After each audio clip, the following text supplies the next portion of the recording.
Okay, I have some good news to report today. There was a historic first. This is the first time in history that a seaborne drone has taken down an airplane. This was a seaborne Ukrainian drone in the Black Sea, taking down a Russian Su-30. They thought they had taken down a helicopter at first, and that's not what it was. It was a Su-30, which was pretty impressive. So here's the actual, the scope, image of what's going on here. For the first time in history, a warplane was destroyed by a sea drone. On May 2nd, the Ukrainians destroyed a Russian Su-30 fighter jet near Novorossiysk with a Magura V-5 naval drone. War at sea is entering a new era. It really, really is. Ukrainian military is again doing what was thought impossible just a few years ago. This is setting historical precedent. We are a long way from Kyiv in 3 days. Yeah, it's they're a long, long way. Okay, so where did this happen? It happened somewhere near the Kerch Bridge, not like at it, but in that region around the Kerch Bridge. The drones came from over here, around, and okay. So I saw this. Fellas, do we have confirmation on this one? This is either old footage or AI generated. The Kerch Bridge was not hit, to my understanding. Now, in an ongoing wave of strikes, Ukraine has reportedly targeted the Kerch Strait Bridge and/or areas around it with drones tonight. Reports indicate that as of right now, the bridge is closed to traffic. Okay, but the bridge wasn't affected, to my understanding. But the real question here is, why are Russians lining up to go into a war zone like that? Let's go take a vacation in a war zone. That seems like a great idea. Okay, footage from a Russian helicopter chasing Ukrainian naval drones in the Black Sea. So this is the Russian point of view from their helicopter as they're trying to target the thing, and they're trying, and I mean they may be hitting some, but yeah. But nonetheless, one of the drones actually took down this Su-30. And Ukrainian naval drones attacked Novorossiysk, shot down a Russian Su-30 aircraft. This is pretty cool because that kind of drone is used only to take down helicopters. Okay, and again, the path was drones came off here from Ukraine, and then the plane came out to meet it. So a map shared to Russian sources indicates that the Russian Su-30, which was shot down and taken off from the Saki Air Base in Crimea on a mission to search for and destroy naval drones. Well, it found something. Russian military bloggers write that a Su-30 fighter of the naval aviation was shot down yesterday by Ukrainian naval drones. This is what it looked like by a P-73 missile. I'm not sure exactly what the missile was. There's conflicting reports, but nonetheless, from the naval drone, it was shot down.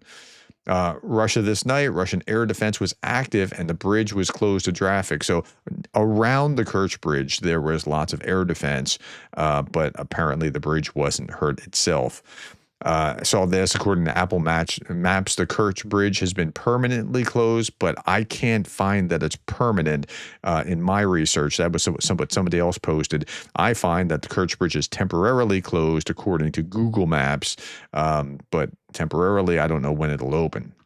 Okay, if you don't know me, my name is Darren Gerdes. I'm just a professor trying to provide context in the war in Ukraine.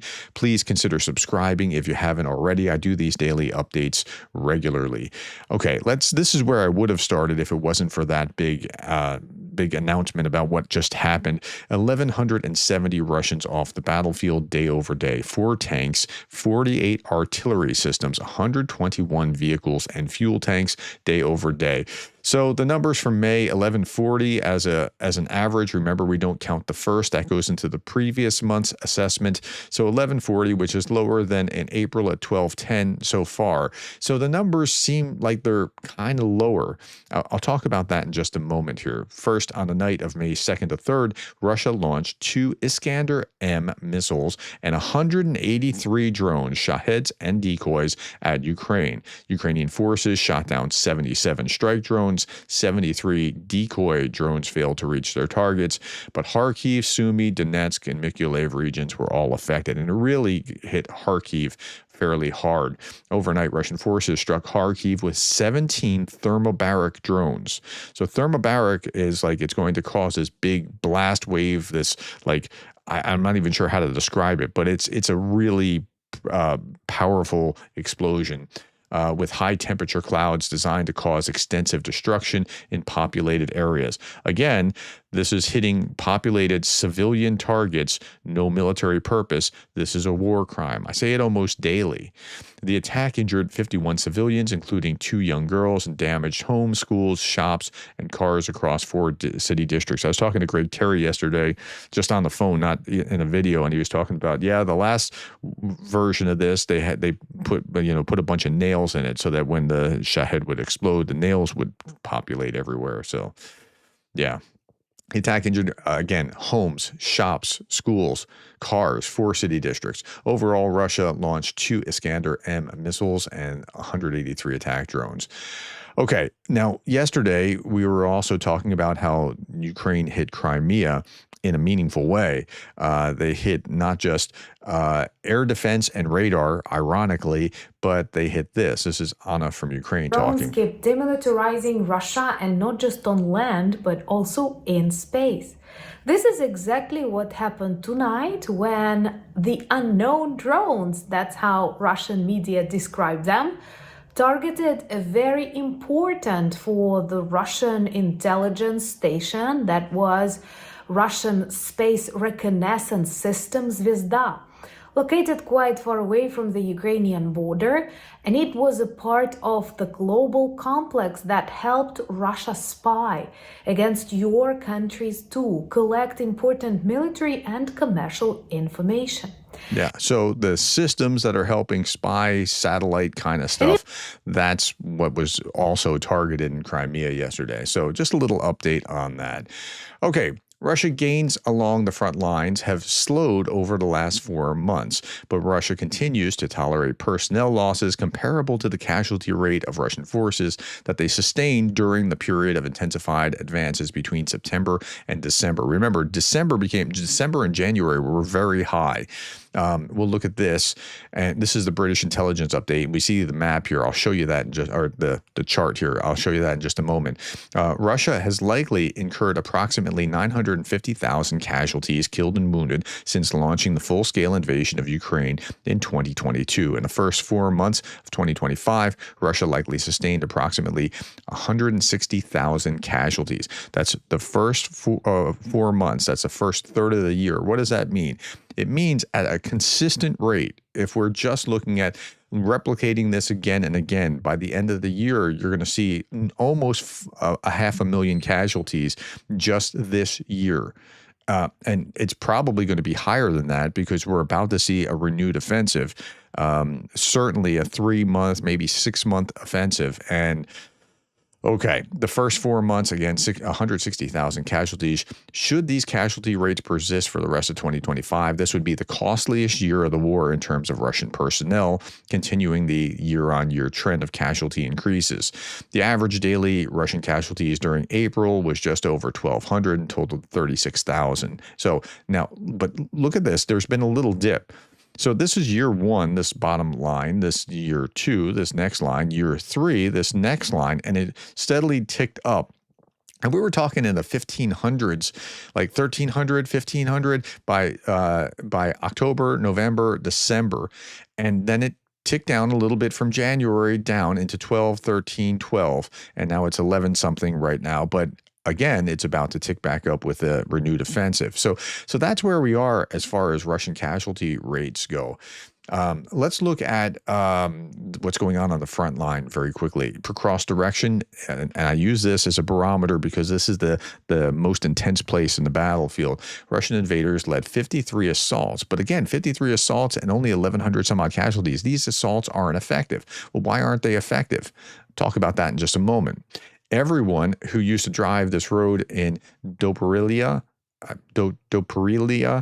I'm not sure if I'm saying that, cross axis, knew this house. I stopped many times to photograph it, says Sergei Sumileny. He runs lots of aid and does lots of fundraisers for Ukraine. The Russians have destroyed it with a bomb 2 days ago. So this is the house that he was talking about, that he had taken pictures of. And like, isn't that like quaint? Like that's just really artistic. And this is what the Russians did to it. So, okay. Now, why are they not being successful? Well, if you ride in on a motorcycle, you make yourself an easy target for a drone, right? I mean, that's just this is crazy. Like to send your men in like that is just it's military malpractice. Okay. And then you have things like this. A Russian soldier inexplicably brought an unexploded munition into his own position, resulting in a spectacular fireworks display for his fellow troops. Now, this is the aftermath, but this is the guy walking around just going out and picking it up. Hey, look, I'm going to pick this thing up. That's a good idea. That's a bad idea. Don't do it. Okay. Cockpit view from a Ukrainian M24 helicopter gunship flying at treetop levels as it heads toward the front line in a strike mission. More extreme low-level Ukrainian hind operations to avoid Russian radar coverage. This is actually a really dangerous thing for a helicopter to do. Like you're safer higher up, but then you're also detected by radar. When you're low, power lines, trees, things along those lines can get you. But again, you're trying to stay out of radar. So it's a trade-off. In today's war, drone duels happen daily. This is a drone pilot from the 13th Motorized Infantry Battalion of the 58th Brigade chasing down and ramming a Russian quadcopter in midair. So there's a quadcopter and it's going to knock it down. That's pretty amazing that they're able to. I mean, it's like two hummingbirds trying to chase each other at this point. Okay. Call sign Doc isn't just a nickname. He's a senior combat medic of his unit, saving lives for the 4th year straight. A builder in civilian life, he dropped everything in 2022 and joined the fight. He says this: home is behind, the enemy is on our land, and that's all that matters. Yeah, I get it. If my wife and children are behind me and the enemy's in front of me, that's good. That's how it should be. I need to keep them from them. And yeah. Last little bit, I'll show you this style of bridges: cantilever, arch, tied arch, suspension bridge, cable stayed, and the Ukrainian Kerch bridge. All right. Thank you, my friends, for your time. Thank you for the likes, the shares, the subscribes, and the coffees. And thank you for being the kind of person that cares about Ukraine.